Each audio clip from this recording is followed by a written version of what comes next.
Okay, first of all, I just want to say, welcome.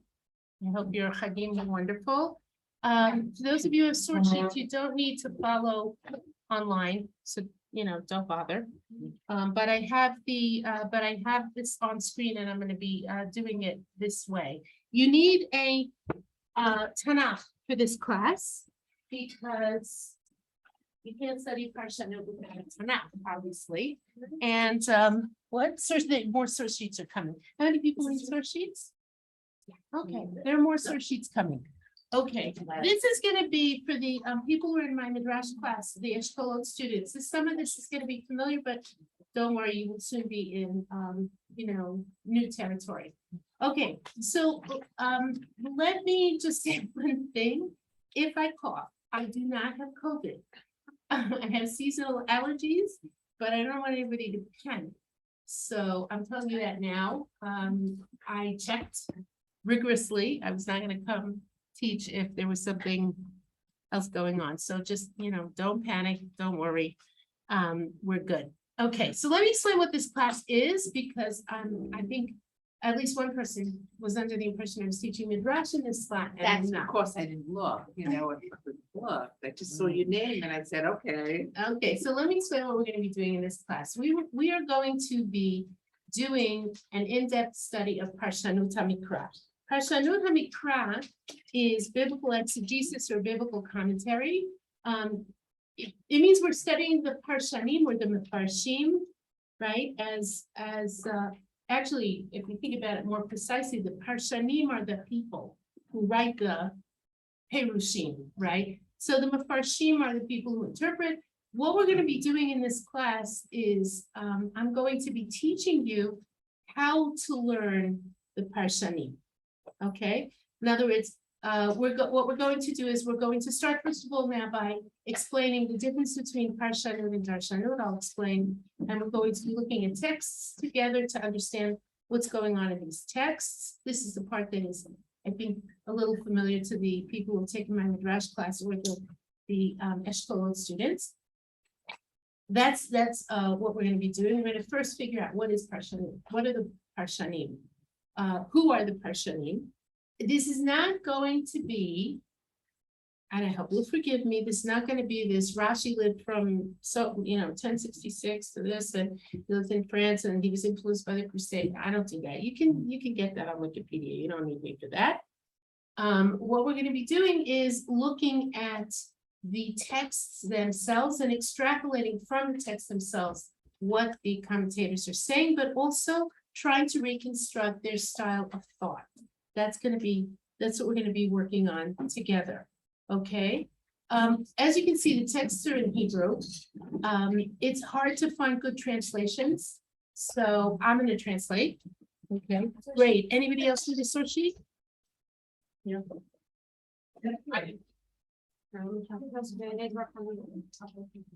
Okay.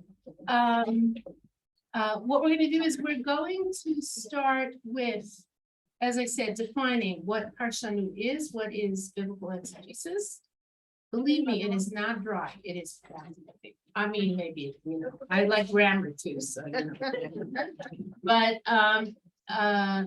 we will start with that. Then we will move from that to Parshanut Mikra'it, which is intra-biblical interpretation. Interpretation already starts in Tanakh. What I mean by that is, if you look at Sefer Tehillim, there are sections of Sefer Tehillim that interpret parts of Bereshit and Shemot. One of the reasons Chazal are able to use psukim from elsewhere in Tanakh to help us understand whatever story or text we're reading is because the Tanakh is an intertext. The text refers to itself. So we're going to talk about that. Parshanut Mikra'it. We'll only do one example. Probably only do one example. Then what we're going to do is move to Rashi, my hero. Okay, and he will be your hero too. A lot of people, because they learn Rashi young and they misunderstand or think that Rashi is simple, don't understand how profound and complex. Rashi is the first Parshan. He's the first Rishon.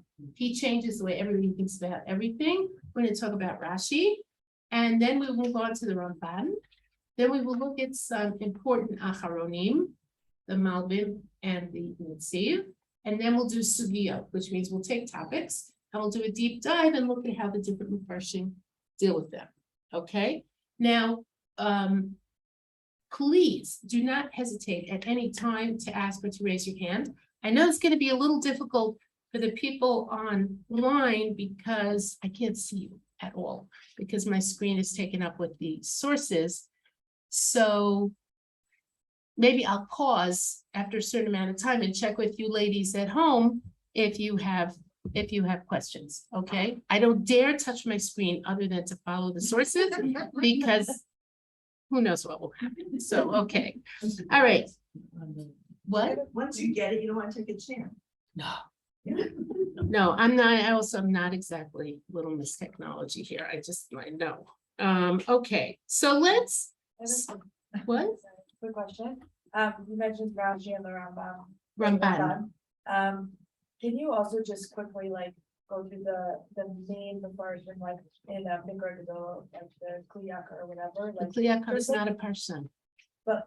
like what we would see in Mikra Gadol? Okay, I'm not gonna do that now, but maybe we'll do that, now. Again, it's not that hard to Google it. If you want to update, you want to, we might be doing some Orach Chaim as well. Again, people don't really, they don't realize that the Orach Chaim is a big pashtan. They think of him as a Kabbalistic reading. But the Orach Chaim sometimes, often, just for whatever, I'm not gonna get ahead of myself. Two more questions, yeah? Just to find something, a Pashtan. Okay, so I'll explain, that's what I'm about to talk Okay. about. That's what I'm about to talk about, yeah. At some point, can you explain why you chose these four to focus on? Yeah, I will. When we start learning them, you'll see, okay? All right, Rashi, because Rashi, I mean. Oh, right, yeah, last question, because we have to get started, yeah. Very technical question. Parshanim, the Parshanim, like, What is that? Okay. So let's talk about, if you can see the title on the page, it's Ma bein Parshanut v'Belshanut, which is what is the difference between biblical exegesis and I'm gonna call it homiletics, hermeneutics versus homiletics, interpretation versus sermonics, okay? So some texts are interpretive, some texts are sermons. What's the difference between those things? Okay, so when we talk about Parshanut HaMikra, when we talk about the field of biblical exegesis or biblical interpretation, when we talk about the Mefarshim, who are largely the people we see on the page in the Mikra Gadolot, in the Torah Chaim, or all of the people that we look at when we look at a pasuk, and then we look at someone who talks about that pasuk. The Parshanim are people whose agenda is interpretation. That's their agenda, right? Because they want to interpret the biblical text. That's called Parshanut. That's the meaning of the word Perush, right? Explanation, interpretation. Their goal is to tell us what the pasuk means from their perspective. All of these are, or let me put it this way, I sometimes ask my did this to my school students, I said, write a definition of shot and write a definition of drash, and they said, well, I don't know, it's embarrassing, but they got over it, and they wrote some very interesting things. What's the difference, what is Pshuto Shel Mikra?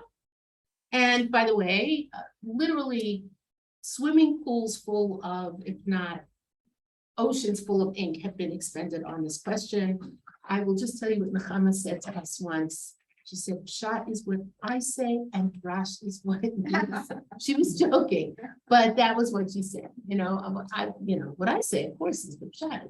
It's a plain sense of the text.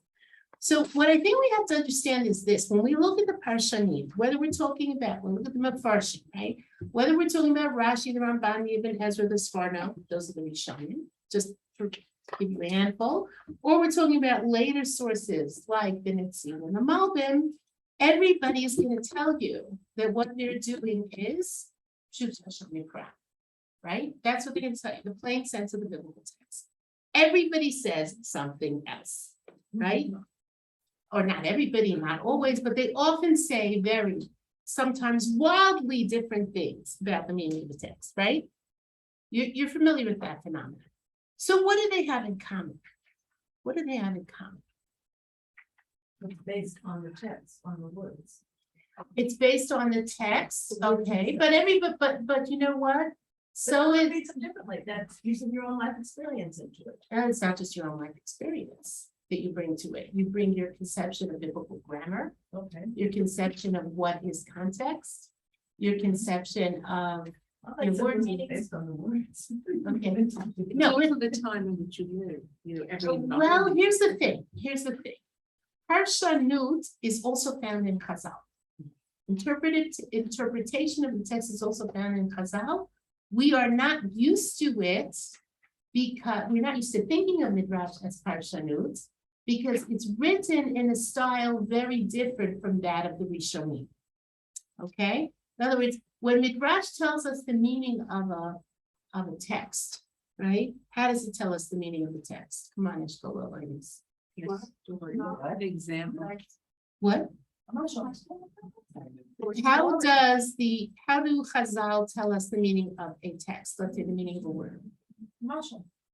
A parable, a story, right? A narrative extent, right? In other words, the language that Chazal use is figurative language. We associate it with fiction, not with like what the Ramban does.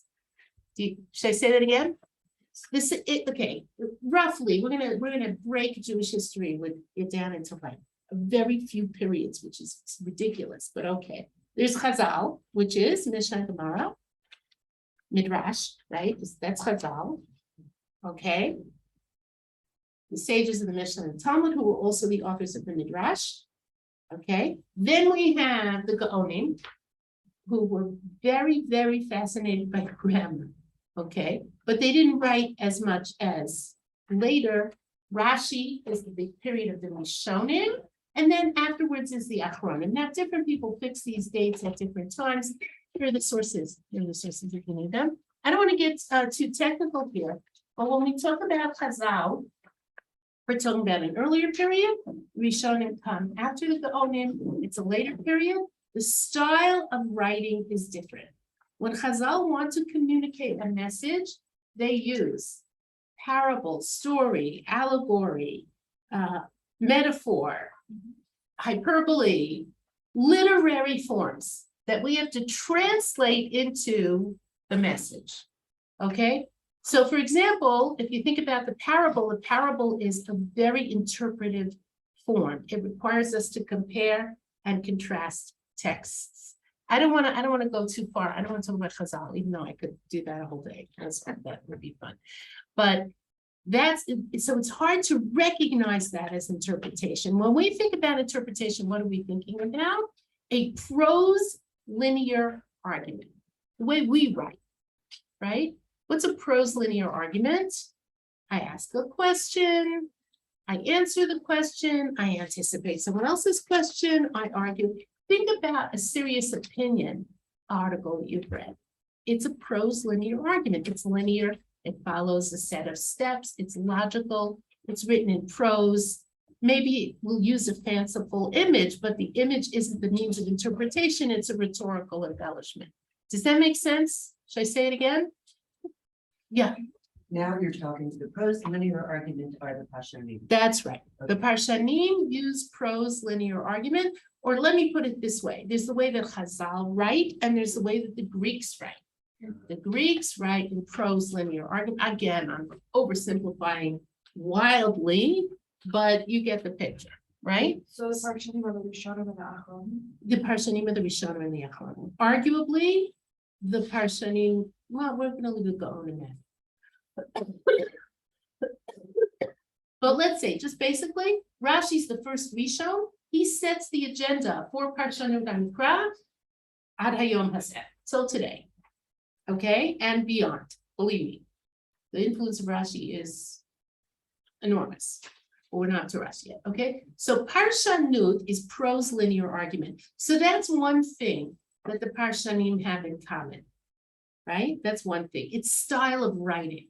But another thing that they have in common is that they are approaching the biblical text with the goal of understanding what it means and not using it as a sermon. Should I say it again? Let me see if I can give you an example. This example I like to use, everybody knows this. Your rabbi, every Shabbat morning, when he gets up to give his sermon, somehow he finds Israeli politics in the parsha.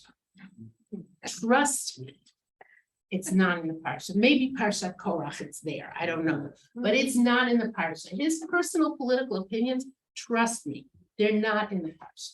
What's he doing there? Finding a way to impose his view. He's imposing his views on the biblical text as a rhetorical device, right? That's what he's doing. He's imposing his views on the biblical text as a rhetorical device.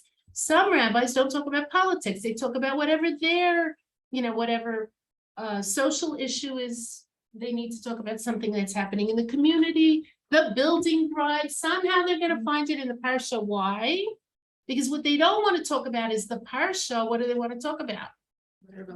Whatever message they want to convey. That's called darshanut.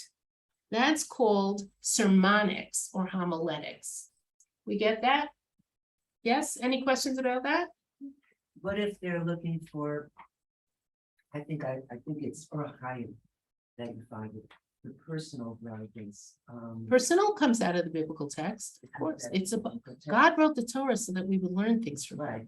Okay, but hold on. Hold on to your question. By the way, some advice for all of you, what I do when I'm listening to a lecture and I'm champing at the bit and I have a question. If I don't write it down, I forget it, write it down and I'll be happy to answer it when we reach a good breaking point.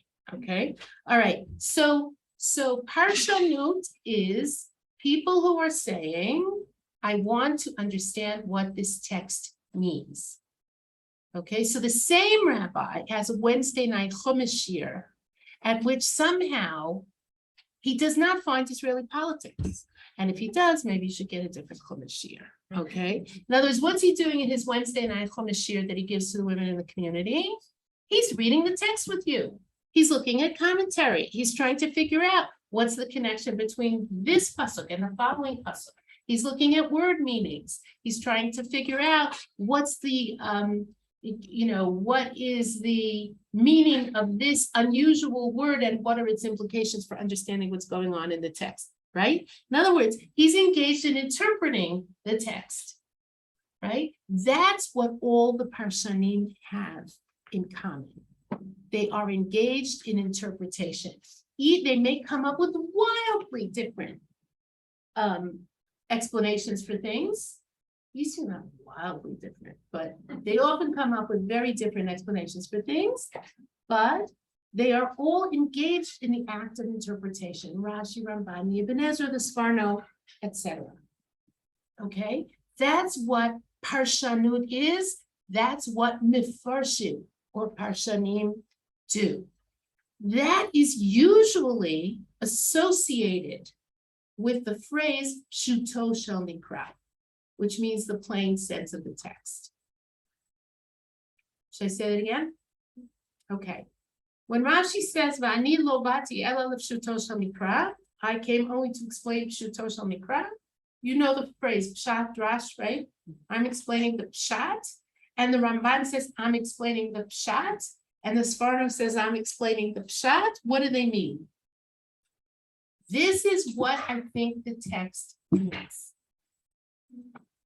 This is what I think this difficult sentence structure is meant to convey. This is what I think this unusual word means, based on things like prior knowledge of biblical text, understanding of biblical grammar, decision about what constitutes the context of a pasuk, and stuff like that. Okay, that's the difference between what your rabbi's doing on Shabbat morning, or whoever gives the drush in your shul, okay, if there is a drush in your shul, and the shiur that you go to on Tuesday mornings at what time, let's say. I hope, I think. Okay, I don't know who teaches on Tuesday morning, but it just say something terrible, but, okay, do we have any questions? Questions, ladies up there, far away from me, any questions? Yeah, Tuesday morning at Matan is No, the no, only, I really don't is want the to. only time it's not recorded. So you hit it on the head. Oh, okay, I'm sorry. Okay, yes, No, it's perfect. okay. If you can find meaning in what the interpretation of the text is it still shot? Meaning if there's a message, like we learned. Ladies. Said, or that we're supposed to. We're gonna look at a text where the text we're gonna look at as the Ahavta l'reacha kamocha. Obviously, that has a personal application and it has meaning, and we're going to look at interpretive and non-interpretive approaches to, ladies, the assumption that I make is that the Torah is saturated with meaning. Tanakh is saturated with meaning. When Chazal talk about things that have personal applications to us, this is not a university course, and the Torah was not written for people who had PhDs, who were interested in the Akkadian equivalent to the Ugaritic word that is used in Leviticus 9:3, for example, right? The Torah is about, yeah, of course, the Torah has practical application. Has like a little bit of a sermonic twist to it. No, Look at it. it doesn't have a So what's the sermon. difference? The difference is this: a sermon is when I start with an idea and I impose it on the text. I mean, in our Midrash class, I think you saw an example of someone who wants to talk about Shuvah.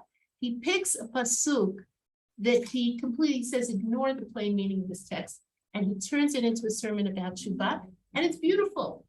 And you know that he's not explaining the pasuk, and he knows he's not explaining the pasuk, and he doesn't think you think he is explaining the pasuk. He's saying, I want to talk about Shuvah. Okay, that's a sermon. Okay, but for example, if we come to a pasuk like Shuva Yisrael ad Hashem Elokecha in Hosea, Hosea, the whole book is about Shuvah. It has personal application. What is Shuvah? How does Hosea define Shuvah? Why does Hosea think Shuvah is so central? Of course it has application. And of course you can take an interpretation of a pasuk and say, you know what, that makes me think about my life in a different way. That doesn't turn the interpretation of the pasuk into a sermon. Is that clear? Yeah. Is that clear? Yes. So how would one explain the large range of differences of interpretation of the Parshanim? We're going to see. How does one explain the large range of differences in the interpretations of the Parshanim? Is you're assuming the pasuk has one possible meaning. The Parshanim, first of all, Rashi doesn't assume that the text has one possible meaning. And would you expect the mind of God to be reduced to one possible meaning? I wouldn't. At least 17, right? No, a lot of it has to do with what you consider as a parshan, as an interpreter of the text. What do you consider to be how biblical grammar works? I'll give you one example. I'm doing a biblical grammar course somewhere else.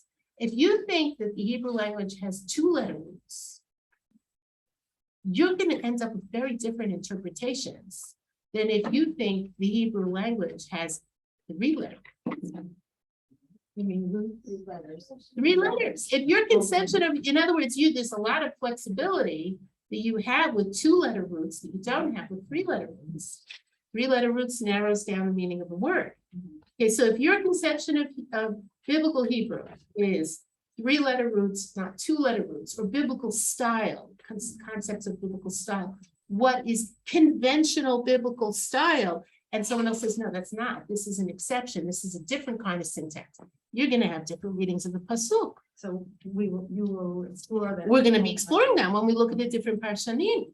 But do you understand what I'm saying? If you think the context of a pasuk is the whole Tanakh, you're going to read it differently than if you think the context of the pasuk is this particular 3-section piece of the text, et cetera, right? So you can add, not to mention, again, different conceptions of concepts, right? Shuva Yisrael ad Hashem Elokecha, if you think about Shuva as, Rav Soloveitchik does, we have different conceptions of what love or what, pick your whatever, it's going to have an impact on your reading of the text. Okay, yes, Is there a reason why Parshanim becomes much more popular as it would be shown in, and there's such a large amount of time that it's not necessarily done, like, why isn't that we just concentrate on how Chazal interprets the text? okay, Why- so we're gonna do something about that when we come to Rashi. Okay, so write it down or hold on to that question. If we don't answer it in class, bring it up again. Okay, any other questions? Excuse me, can I just ask a quick question? Hi. I'm interested in the validity of Parshanut. I mean, is anybody's explanation as valid as the next person's? Because people are writing books on Parshanut up till yesterday. And Say something politically incorrect. Okay, no, not every interpretation is okay. No, absolutely not. Okay, or another way to put it is this. There are questions here, two questions here. One is authority and one is validity. Okay, one of the things you have to understand, and I think, I don't want to get all, I guess we're going further afield than I wanted to, but maybe that's good. One of the things that I want you to think about is the fact that when you read a text, any text, you are engaged in interpretation. Because reading is a complex endeavor. The text, black marks on white paper. I'm quoting the comment here, right? The text is black marks on white paper, and you have to decide how to punctuate it. Is that a question? Is that a statement? Right? You have to figure out whether the argument hangs together. You have to take a word like R-E-A-D. Does it mean read or read? You're constantly engaged in interpretation when you read a text. You can't avoid it. You can't avoid it. You don't realize you're doing it because Baruch Hashem, you know how to read, and you do it very, very fluidly and unconsciously. But if you were able to take your adult mind and put it into a child who is learning how to read, it's a huge cognitive endeavor to figure out what a text means. This is making sense? Everybody engages in interpretation. That's, I think, why Chavruta style became such an important way of learning text. I read the pasuk, you read the pasuk, and you say to me, I don't see that there. And then I have to defend my opinion. You have to defend your opinion, because it's possible to read the text in a multitude of ways, down to where you put the comma. Right? Okay. Now, the assumption that I'm making, and like I said, this is not politically correct, is that not all interpretations are valid. So, for example, I would put it as a minimal requirement that Christological interpretations of the Tanakh are ruled out a priori, right? In other words, we read as Jews, not as Christians. Any reading that is going to see the Trinity in Yeshayahu can jump in a lake, as far as I'm concerned. Okay. What? No, right? Okay. Any reading of the text that leads to a heretical conclusion, like you don't have to keep Shabbat, also can jump in the lake, as far as I'm concerned. Not the person, but the interpretation. Okay. Not every interpretation flies. Okay. But what you can do is within the same interpretive community, when you share the same assumptions about the biblical text, you can have arguments about what something means. Should I say that again? Yes? Yes. Okay, I'm going to quote a literary critic called Stanley Fish, a brilliant guy. I'm not going to go into a whole thing about this. This is my Midrash ladies have heard this from me already. He said that true argument about the meaning of a text is only possible within interpretive communities. You have to share certain assumptions to be able to argue about a text, right? If I'm reading the Tanakh with a Christian, our arguments are not going to be about what these words mean so much as the assumptions with which I right? We're not really talking about the, first of all, we both have to be able to read the same language. I am not interested in interpretations from people who can't read the original Hebrew. Sorry, no, it's not as valid. You can't read the text in the, I mean, I would not, I love Tolstoy. I read a lot of depressing Russian literature, but I could not claim to really understand the books because I don't read it in Russian. I'm always reading it in translation. And that means I'm reading someone's interpretation of the text already, right? Okay.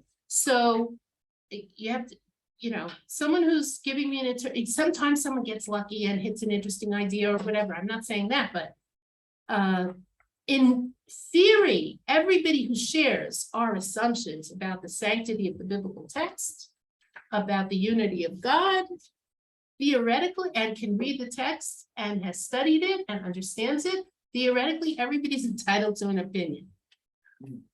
That doesn't mean that if I disagree with somebody, I might not argue rather harshly about what the text means.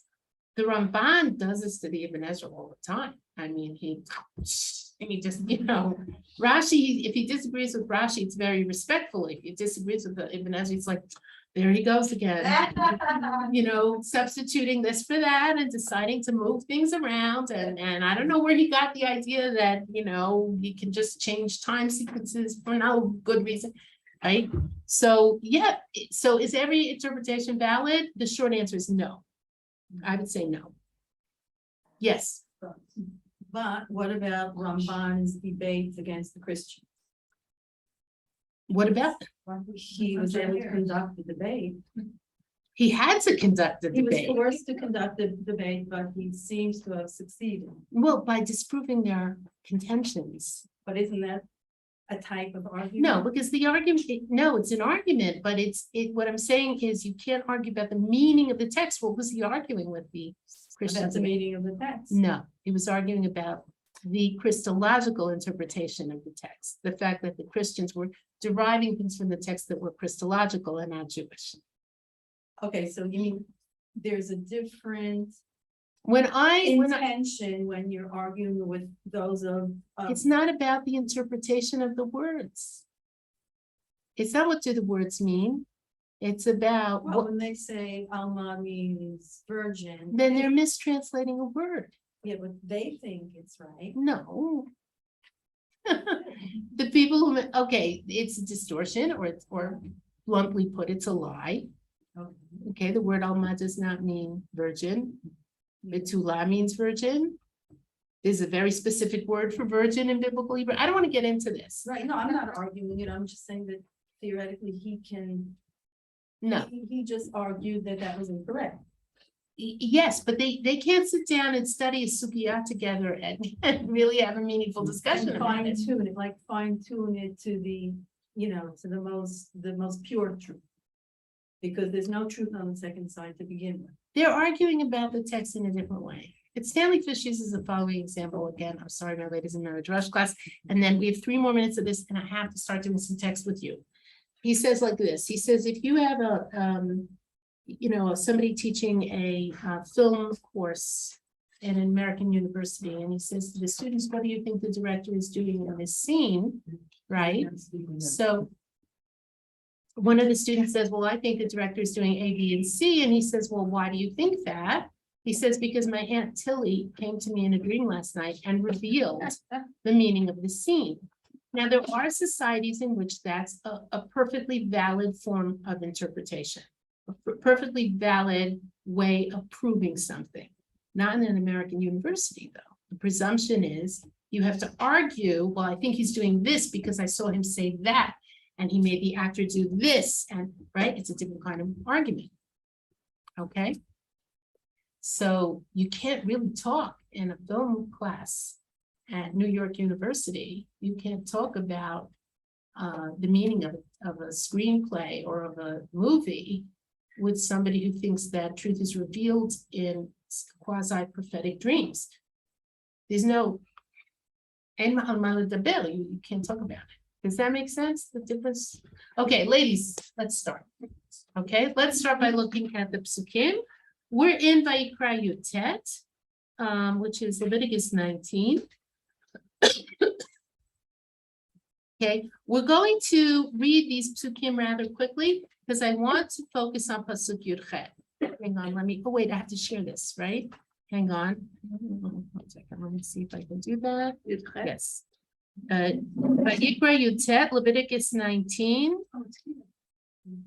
Oh, one other thing, ladies at home.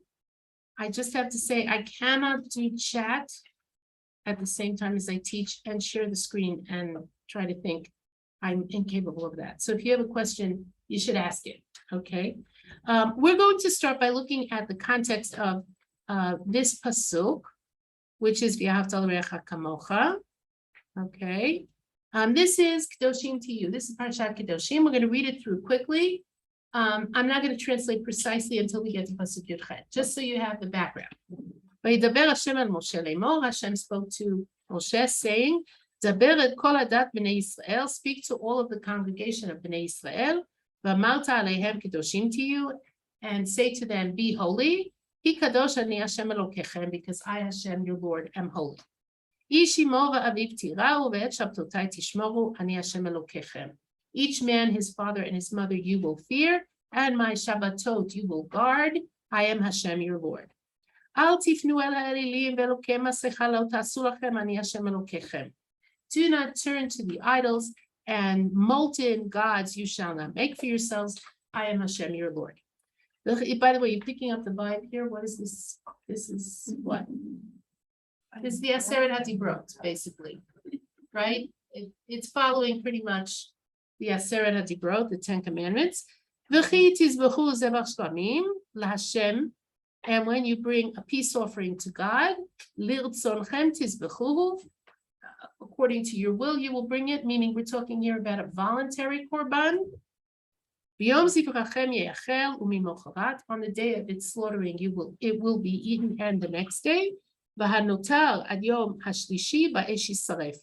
that which is left over till the third day will be burned in fire. Okay, we're going to skip a little bit. Let's read it.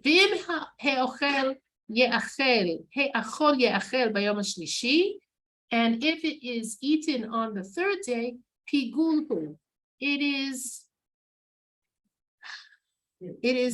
distasteful. I'm going to translate it that way, but because we're not doing pigul, lo yeratzeh will not be accepted. V'ochlav avono yisa, the one who eats this meat will carry his transgression. Ki et kodesh Hashem chilel, because he has violated Hashem's sanctity. V'nichrata nefesh hahi me'ameha, and that soul will be cut off from its people. And when you cut the harvest of your land, don't cut the corner of the field, don't finish cutting the corner of the field. And don't pick up the gleanings of your harvest. And you should not pick the last grapes of your vineyard. And the individual grapes you will not pick up. Leave them for the poor man and the stranger. I am Hashem your Lord. Lo tignovu, don't steal. V'lo techachashu, and don't deny. V'lo tishakru ish ba'amito, and do not lie each man to his friend. I'm sorry, techachashu is deny, not lie. Don't deny, and don't lie each man to his friend. V'lo tishav'u b'shmi, you see the let's see Aseret HaDibrot here. Okay, v'lo tishav'u b'shmi l'shaker, do not swear by my name falsely. V'chilat et shem Elokecha ani Hashem, you will perform sacrilege, you will disgrace the name of Hashem, of your Lord, I am Hashem. Lo ta'ashok et re'acha v'lo tigzol, do not exploit your friend, do not rob. Lo talin pulat zachir itcha ad boker, don't leave the wages of a day worker with you until the morning. Lo tichalel cheresh, don't curse a deaf person. Lifnei iver lo titen michshol, don't place an obstacle before a blind person. V'yareitem Elokecha ani Hashem, you shall fear your Lord, I am Hashem. Lo ta'asu avel b'mishpat, lo tisa pnei dal, lo te'edal pnei gadol. Don't do something crooked, don't do something wrong in judgment. Don't favor the poor person, and don't glorify the rich person. B'tzedek tishpot amitecha, with justice you shall judge your friends. This, of course, is speaking to judges. Okay. Lo telech achil ba'amecha, don't go peddling gossip, right, among your people. Lo ta'amod al dam re'echa ani Hashem. Don't stand on your brother's blood. I am Hashem. Now let's pay attention. Now you got to pay attention. Okay. Lo tisnat achicha bilbavecha. Do not hate your brother in your heart. You shall surely rebuke your friends. And do not carry sin on his account. Do not take revenge and do not bear a grudge with the people, with the children of your people. And you should love your friends like yourself. Ani Hashem, I am Hashem. Okay. Now, as you can see, there's a long list of mitzvot, one after another, many of which have been repeated elsewhere or will be repeated elsewhere or have been taught already in Torah. And obviously, when we come to V'ahavta l'reacha kamocha, it's clear to the Parshanim, to the Mefarshim, we have to understand what it means because it's a mitzvah. What does that mean? V'ahavta l'reacha kamocha. The same way that the first mitzvah, which is Kedoshim Tihiyu and Pasuk Bet, be holy. What does that mean? We're going to see, we're going to be doing that also later in the year. The Parshanim have different ways of looking at what does that mean to be holy? I mean, you could guess, but it's a mitzvah, so you have to know. Okay, so we're up to Pasuk Yudchet. We are going to look at Rashi. We'll just read through it, and we'll come back to Rashi at the very end. Rashi takes a look at Pasuk Yudchet, and he says, Lo tikon, don't take revenge. Amar lo hashileni magalcha, someone said to him, lend me your sickle. Amar lo lav, and he said no. Okay, Reuven says, lend me your sickle. Shimon says, no. The sickle? Sickle, S-I-C-K-L. It's an agricultural implement. Scythe, you want to call it?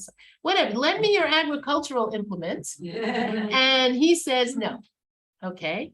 Limachar amar lo, the next day, Shimon says to Reuven, Hashileni kardumcha, lend me your shovel. Amar lo, so Reuven says to him, Eini mashilcha kederech shelo hishantani.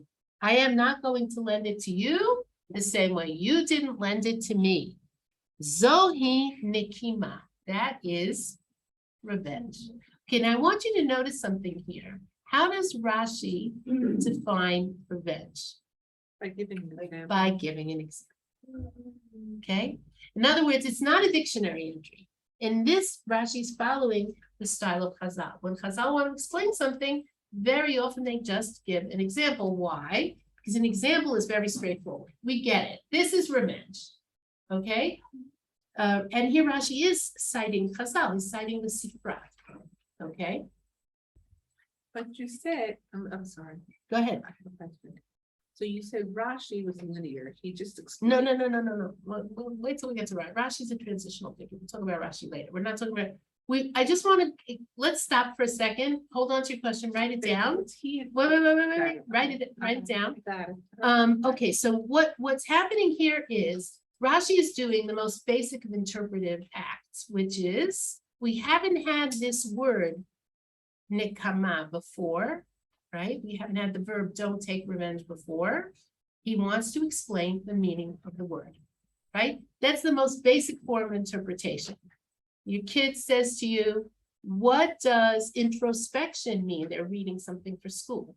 You explain to them what introspection is. It's a word we don't know. Rashi explains it in the style of Chazal using an example. That's, by the way, the easiest way to explain it, right? Let's go on. What is nitira, lo tito? By the way, the word linto is to hold on to something, to guard it, to hide it. Okay. Amar lo hashileni et kardumcha. Reuven says to Shimon, lend me your shovel. Amar lo lav. Shimon says no. Limachar amar lo. The next day, Shimon says to Reuven, hashileni magalcha. Says, lend me your sickle or scythe. Amar lo. So Reuven says to him, hey lach, here it is for you. Eini kimotcha shelo hishaltani.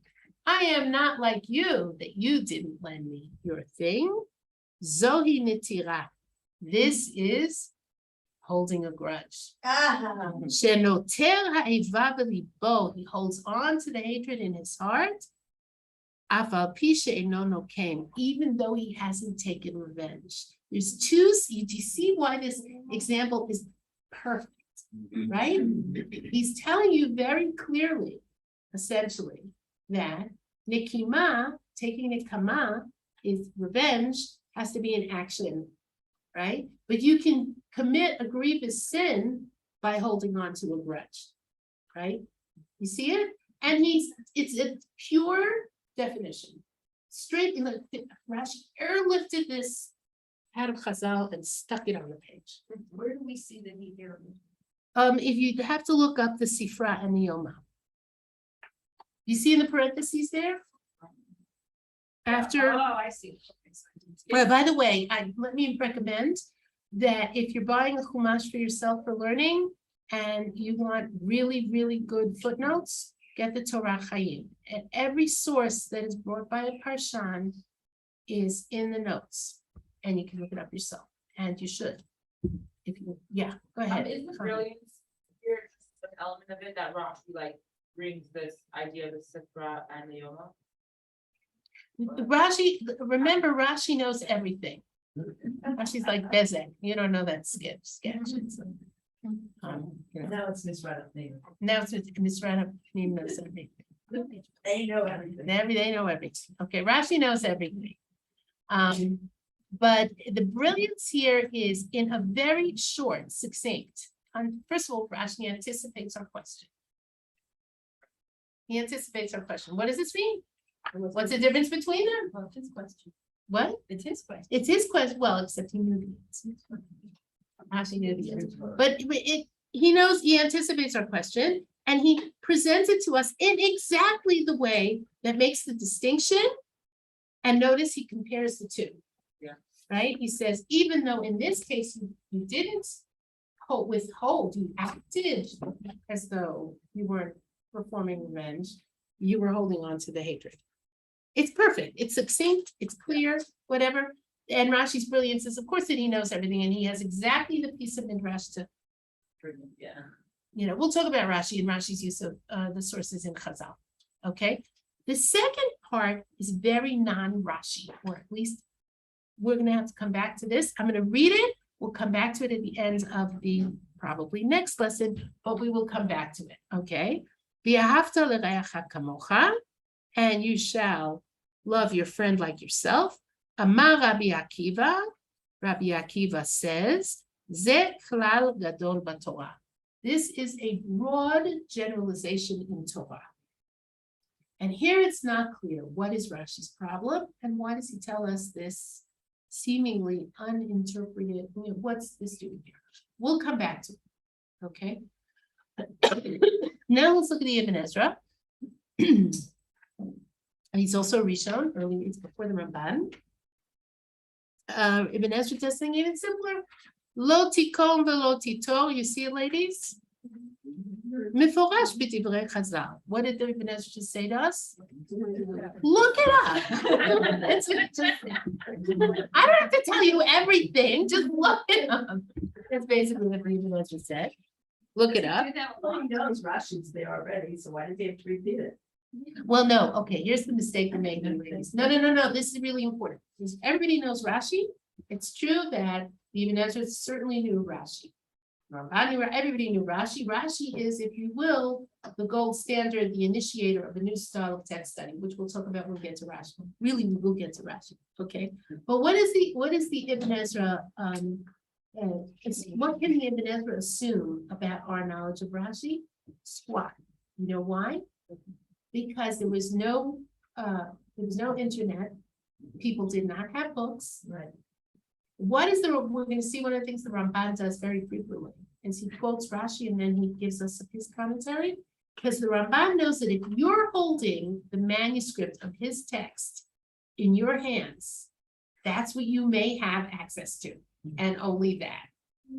Why doesn't Ibn Ezra give us like Rashi did the place where it can be? Because he's talking to Talmidei Chachamim. The assumption, by the way, is, again, this is an important assumption. People think Rashi was writing for everybody. Like, no. Why not? Because very few people, I mean, Baruch Hashem, today we live in a time of unprecedented access to Jewish sources, right? But Rashi would have assumed that he was speaking to a few thousand people who had access to books and people could explain them to them. And one second, is that clear? Because Rashi does not assume that his reader, in fact, I would say Adarabah. Like the Ibn Ezra, Rashi assumes that his reader may be very knowledgeable. And so he can write something cryptic and his reader is going to know what he's referring to. Isn't Rashi written to the Ben Chamish Mikra? What? Isn't Rashi written for the Ben Chamish Mikra? No, Rashi was not written for the Ben Chamish. Historically, we can't say that. What did she say? Rashi was not, we use Rashi. We use Rashi from a very young age. But he wasn't, no, he was not, he was writing to Talmud Chachamim, because there weren't other people. In other words, the Rebbe was sitting with 5-year-olds in 12th century or 13th century France or Germany, may not have had Rashi at all. There were no books. Let's come back there when we talk about Rashi, or maybe after class. Yes. I think just raises two really good questions that I think are very fundamental to maybe the way certainly I was taught, and maybe many of us. Is first of all, what we were always given the assumption that everything is Torah, all Torah Shabbat is Sinai, and including the Parshanim, that's all Torah. That's true in one sense and not in another. So It's based on a midrash. Could you write that down and we'll bring that up? And the second point is also in terms of Talmud Torah, as we know it, is not what Talmud Torah was then. So who was learning Torah and how were they learning Torah? Were they learning Chumash? Were they? Well, first of all, exclusive to certain groups? Like, first of all, if you want to know how Talmud Torah was, go to Yemen, not that long ago. A lot of it was oral. but what? What were they learning? Scripture. Okay, this is a really good question. This is a really good question. Because what you have to do is talk about 100 years ago, 200 years ago, 500 years ago, 1,000 years ago. What were people? Look, one of the things that distinguished the Jewish communities from their surrounding non-Jewish neighbors was most Jews knew how to read.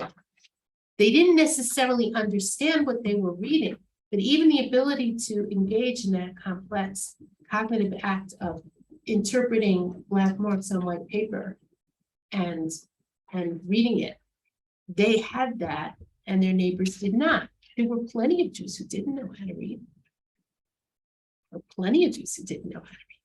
Okay, so that's really a good question for a historian of Jewish intellectual history, right? But I think the plain and straightforward fact is Rashi could not assume that anybody was reading what he wrote. He couldn't make that assumption. He knew that the kind of person who would read what he wrote was a person who had access to a big drash, a Rebbe, and texts. We have no idea. That's why we don't value it enough, maybe, you know. You can Google anything. By the way, most Jewish homes, what books did they have? Not necessarily. Nobody had a sitter. Probably a Haggadah. Maybe not more than that, depending on who you were and what you Think about the Tefillah of Sfaradim, elaborate oral. it was one person did the reading and everybody sat there and. Well, it's a different adult and different community. I know, I realized that when I said that according to the Eidah, but in general, most of those adults do sit around, they read everything out The loud. first Shabbat after I made Aliyah in Israel, I was invited for Shabbat to a meal Friday night. And I hadn't davened yet, and I passed a big Knesset. I went in. This is not a sight we would see today. I went in and to the Ezrat Nashim, and first of all, I realized, They're davening a completely different nusach. It was a lot, my sitter, their nusach, I was lost. But the women had no texts in front, it was all about that. It was all about that. If you go to Rome, go to the main Rome synagogue, you won't understand words. No, I'm sure not, it's the oldest, the Temanim are the oldest nusach that we know of. Even But the Israeli husband was like. Lost. No, right? No, but again, these women were davening completely about her. They were saying the words, I saw, I heard, they weren't, they were saying the words, but it was all about her, this whole world. Yeah, I just have a quick question. In the States, we use Safari for reading. So I'm sitting here with my Safari on and it's fantastic. Does everybody know? I have, Safari? this source sheet was put together on Safari. It's wonderful. Okay, but let's keep All going. right. Okay, what I'm saying is be historically aware when you're reading this material. Okay, all right, let's go on. Then the Ibn Ezra says, "V'ahavta l'reacha." Adat Rabim, according to many people, shahalamid nosaf. The lamed is extra. Kilamid le'avnel, like the lamed of le'avnel. This is the Ibn Ezra doing his typical, he had to be writing for Talmidei Chachamim because nobody else could figure this out. I don't have the Chumash in front of me, but I'll tell you what he's referring to. In Shmuel Bet, okay, in Shmuel Bet, if you have the Tanakh in front of you, it's going to take me a minute to find it because the Sefaria didn't bring the source. Shmuel Bet, Perek, no, where he kills Avner. 1 second. Here it is. Okay, yeah, you're right. Yeah, well, that's Safari.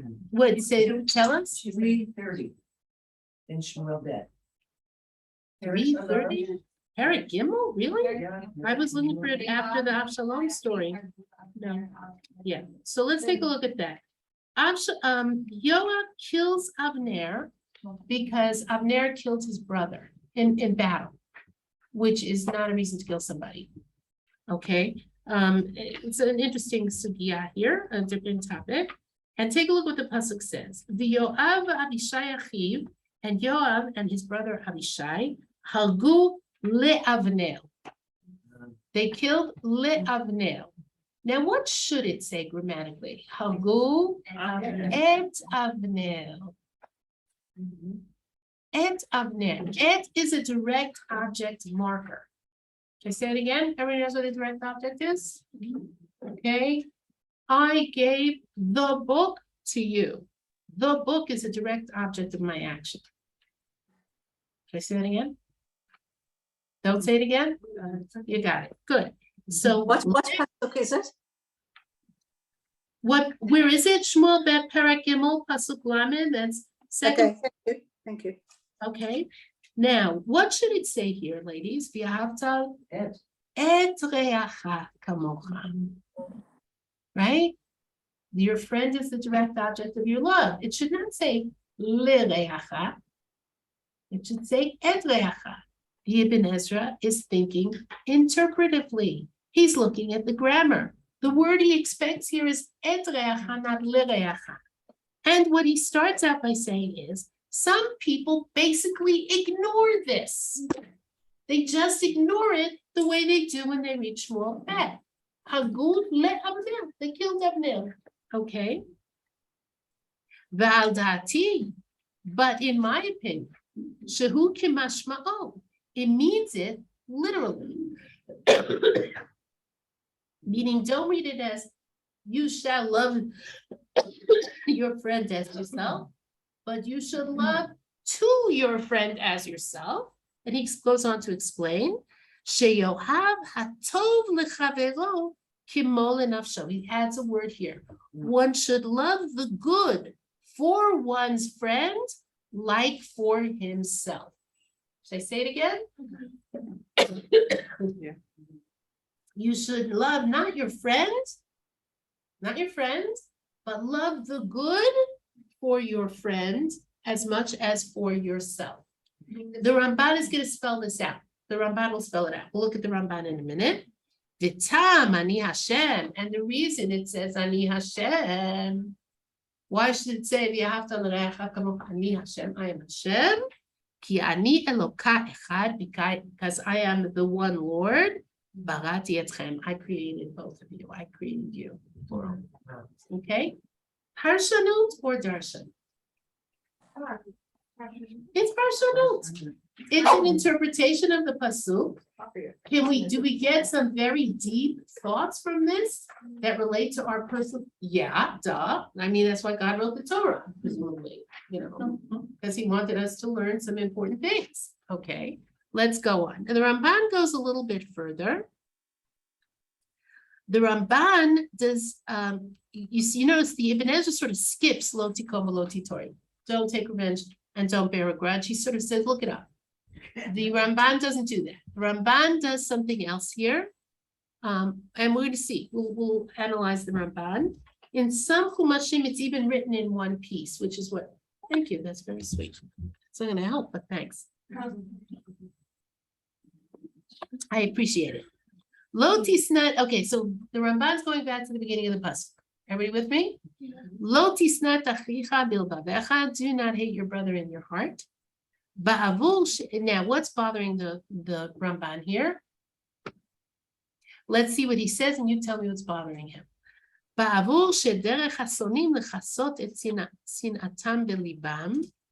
Because since it is the way of haters to cover their hatred in their hearts, Kimosha Amar, as it says in Mishlei, and I'm not going to make you look it up, but in the future I will make you look it up. Bisfatav yinachel sonei. With one's lips, the hater alienates, meaning he pretends, the pasuk in Mishlei, it's not the whole pasuk, the pasuk in Mishlei is saying, with his lips, he's pretending that he's smiling at you and talking to you, but in his heart, he's hating you. His kir hakatuv b'hoveh. The text mentions it in literally it means present tense, but that's not what it means. In the way that it usually is, in the way that it is. Okay, so let's stop here. What's bothering the Ramban? He's adding an extra word, he's making an assumption. No, he's not making an assumption. Well, What's in your heart? He didn't add that word. The pasuk said uses that word. Go back to the pasuk, ladies, at the top of the page. Asking why the pasuk adds the word. Exactly. Why tell me in the heart? Am I allowed to hate him not in my heart? Get it? What should it have said? Lo tisna dachicha. Do not, the Ramban's a much better reader than we are. I didn't pay attention to this till I read the Ramban. Don't hate your brother. No qualifications, right? So what does the Ramban say here? He says he's anticipating our question. Why does it say in your heart? Am I allowed to hate my brother not in my heart? So what's his answer? Because it is the way of people who hate to cover their hatred in their hearts. And he brings a pasuk from Mishlei that shows this. And he says that's why the text mentions it as it usually is performed. Hatred, or let's put it this way, somebody you can't stand at work. Your neighbor that you really, really don't like. Do you act civil? Yes. Duh, right? Normal people do. Normal people act civil. Normal people, that's hoveh. Hoveh means the usual case, right? Usually people conceal that more successfully or less successfully, they conceal their feelings if their feelings are considered inappropriate, right? So what is he saying? Why does the text say don't hate your brother in your heart? Because that it's addressing the usual situation where I can't stand her, right? But you say, hi, how are you? How are the kids? Oh, I can't stand it, right? So what he's saying is, the text is sort of closing that loophole in a way, right? The text is saying, usually people who hate conceal it. You're not allowed to even do that, right? You're not allowed to hate your brother in your heart. You will surely rebuke your friend. Mitzvah acheret. What's he saying here? It's like- It's a separate mitzvah. So the first mitzvah in the pasuk is, don't hate your friend. Yeah. That's the first mitzvah. The second mitzvah is, Don't hate your friend, your heart. no, it's the same mitzvah. It's the same mitzvah. You must rebuke your friend, lilamdo tochachat musar, to teach him the rebuke of ethics. Meaning, the rebuke of ethics, right? Meaning, okay, sometimes the language of the Ramban is a little difficult for us. Let me put it this way. You see your friend doing something wrong, what should you do? You should tell him. By the way, there were interesting halachot about it. A lot of halachot about this mitzvah. How do you tell them? Do you always tell them? When do you tell them? It's a whole bunch of halachot. Why and how and when and all of that. But let's keep going because I think it'll become clearer. V'lo tisa alav chet, and do not carry a sin on his account. Sheyihyeh alecha asham kasher yechata v'lo hochachta oto. Because there will be guilt upon you when he sins and you didn't rebuke him. Okay, I'll give you an example. I was a speaking engagement over Shabbat in London many years ago. And it was a teenage girl braiding another girl's hair on Shabbat. I'm a stranger in this place. I don't say a word, but I went over to the rabbi and I said, I showed him what was happening. And he said, oh no, she's a pro girl. She just doesn't know. I'll go and tell her. And he did. When she immediately stopped braiding her girl's hair because she didn't know it was Chilul Shabbat. Now, if I hadn't said anything to the rabbi, and the rabbi hadn't said anything to her, we bear some responsibility for action. You see somebody, I don't know, you see somebody running into the street, you stop them, sort of thing, right? Okay, so what is the Ramban saying here? He's saying you have to rebuke your friend because otherwise you bear some guilt, you carry some of their sin. That's the first reading. Unkelos' reading sort of matches this. She'amar, and you should look, you can look up the Targum on the pasuk. She'amar lo tikabel al dilei chova. Don't receive on his account a sin. Again, you see somebody doing something wrong, you don't stop them. You could have stopped them. Their sin is partially on your account. Don't receive punishment for his sin. Again, the analogy would be, you see somebody about to step in front of a speeding truck. You didn't say anything. You bear some guilt for that consequence. And afterwards, the text commands that you should love him. Okay, so let's stop here for a second. What did the Ramban do that the Ibn Ezra doesn't do?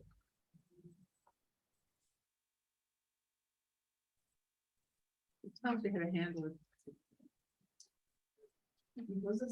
Yes, what's the step further? What's it connect? He connects the different parts of the pasuk. He sees them as interwoven, and he's going to go on and make that much clearer. What does the Ibn Ezra do? He says, you want to know the definition of these words? Check it out. He mentions the grammatical problem and explains what the implications of the grammatical problem are for understanding what the pasuk means. The Ramban weaves together much more topically. And he's saying the pasuk is a progression. Don't hate your brother in your heart. Why in your heart? He explains that.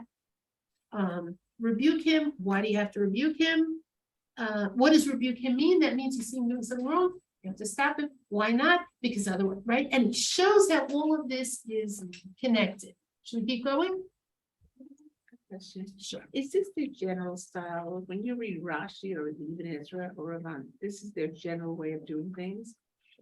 I mean, Okay, one of the things that I hate to answer that question, I'll tell you why. Every time I think I've made an absolutely brilliant generalization about any parshan, the next day I read a counter. Okay, so I don't like to do that. And yes, it's nice to talk about general styles, but I want to build up that understanding from the texts themselves, and I'm gonna tell you why. There's a certain kind of classical Parshanim that tells you, this is what the Ramban does in the text, picks out 3 examples, and that's it. You summed up the Ramban, you know everything there is to know about the Ramban. Not, okay? But the other thing is that we will see, it's gonna be, what's very, very clear, this is one example, it's only one example. The Ibn Ezra is always extremely short relative to everybody else. He's like, and cryptic. The Ibn Ezra is very hard to learn because he's cryptic. He'll like, he throws this, this is like Le'avner. Come on. Oh, a few bars. Tell me what you're talking about. Where Le'avner? What Le'avner? What do you mean it's like Le'avner? The Ramban would say, the Lamed here is like the Lamed in Le'avner. Right? Which means A, B, C, or D. There are people who think that, whatever. He'll spell it out. Even as a 10, okay, I'm about to make an absolute generalization. Relative to everybody else, the Ibn Ezra is majorly cryptic. Okay? Beyond that, I don't want to make a generalization.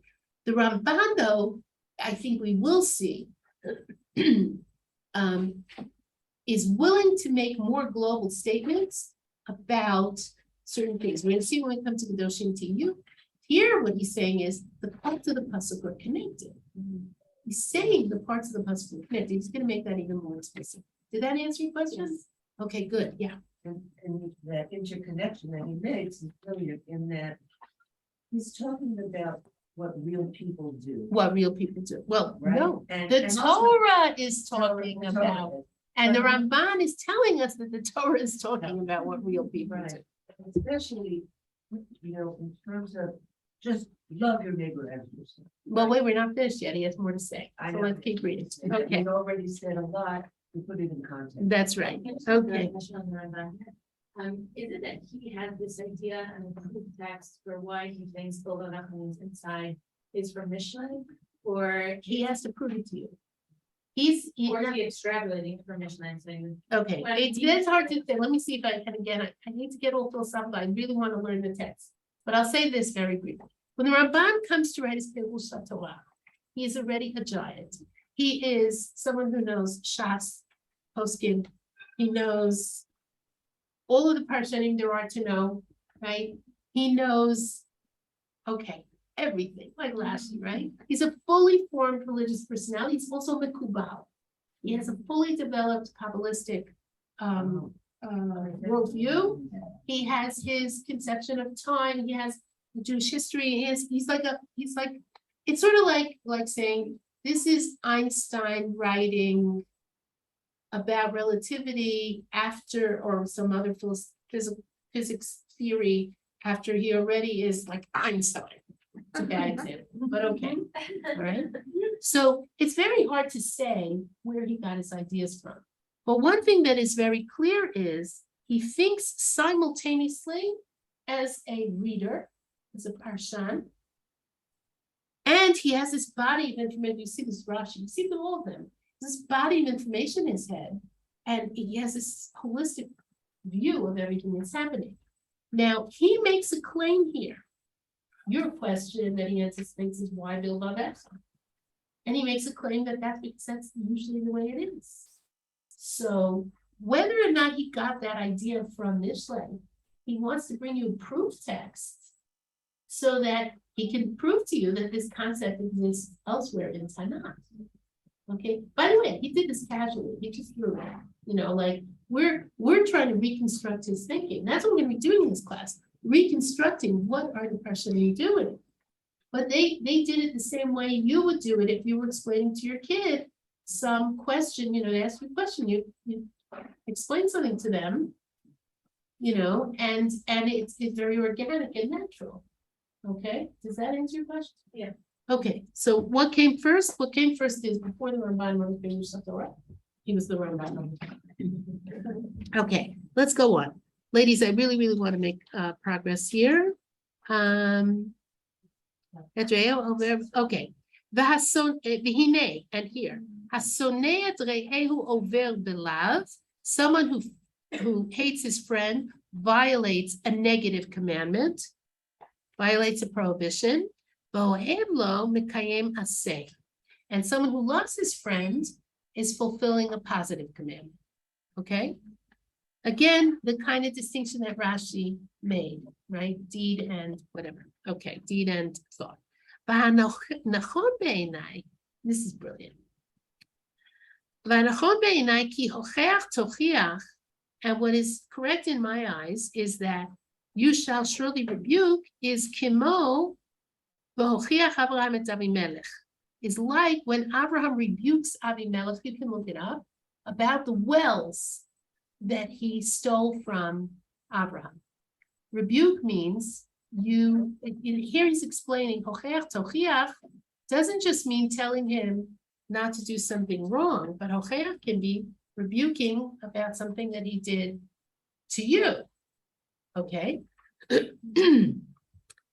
V'yomar katuv al tisnat achicha bilvavecha, and the biblical text says, don't hate your brother in your heart.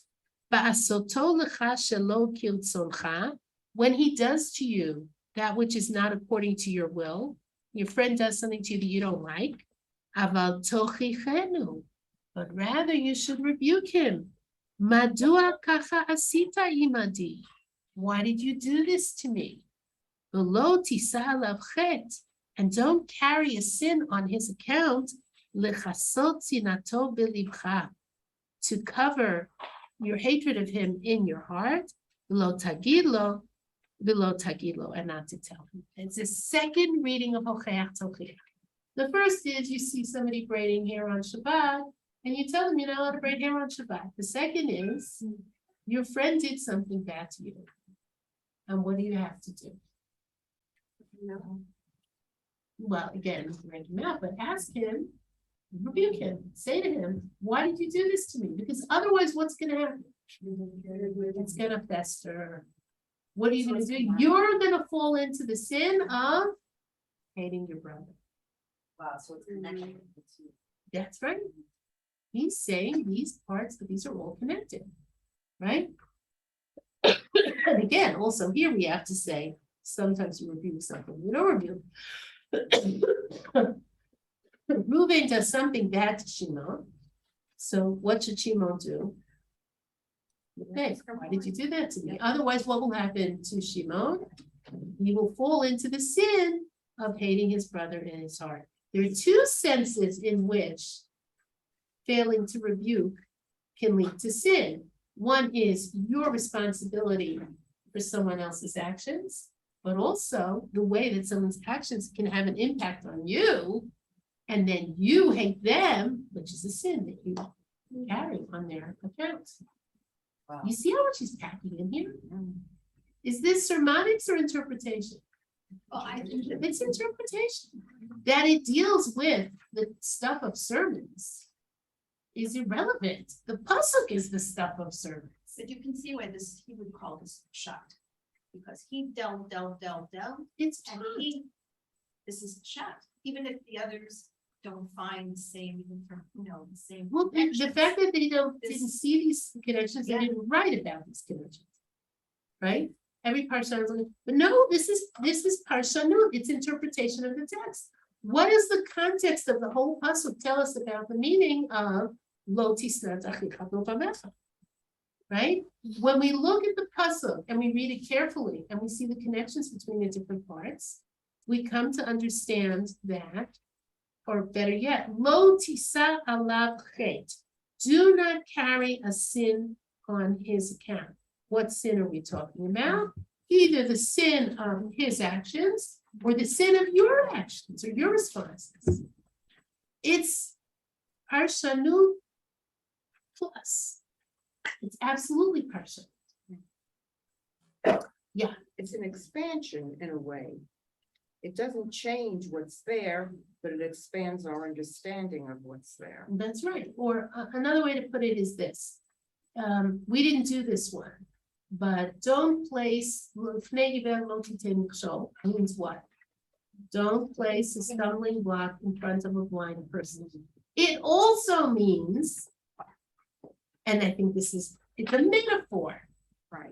It's also a metaphor, and that's the shot. The metaphor is, if your friend is blind in some way, don't trip them up. Don't give a glass of scotch to an alcoholic. Right? Read it, if read literally, it means, read literally, it means don't put a stumbling block in front of a blind person, and it means that too, right? But it also means, read this as a metaphor for larger situations. Okay, we're not finished with the Rambam, we're gonna come back to it next week. I will be less philosophical and more textual as we go on with this, okay? Okay, if you have any questions, I'm here, you can ask me. What? Hold on, let me just get out of here, so I don't tie up their neck. Thank you. I'm sorry if I'm tired, but I'm jet lagged. It's your time. Okay. You know what's so interesting? It's like, this course is exactly addressing, and I didn't even know it, what I don't understand, what I didn't understand, to clarify. So, You're very welcome, see you ladies later. you know, like, I started to do doc. I do myself harder. And what I do, I don't always understand, like, and I'm trying to do exactly what you're teaching me, like we hear about Rabbi Adnon. And I'm trying to find, like, why does he say things this way, or to see his pattern in it, like his way of thinking. Is there any way I could look into who these people, I want to know, okay, she gave one course to that certain people, we had like a whole 10-week session, which was great. Okay, so let me see if I can just tell you something. Daf yomi, you should recognize, is you're not learning the daf, you're reading. It's like a legal brief. It's like the legal brief, I would say it a little bit differently. I would say it's sort of like Eva, do you start right now? Am I? Oh, I'm sorry, I'll get out of your way. How lovely to see you. I'm sorry. I thought there was a break. There's no break.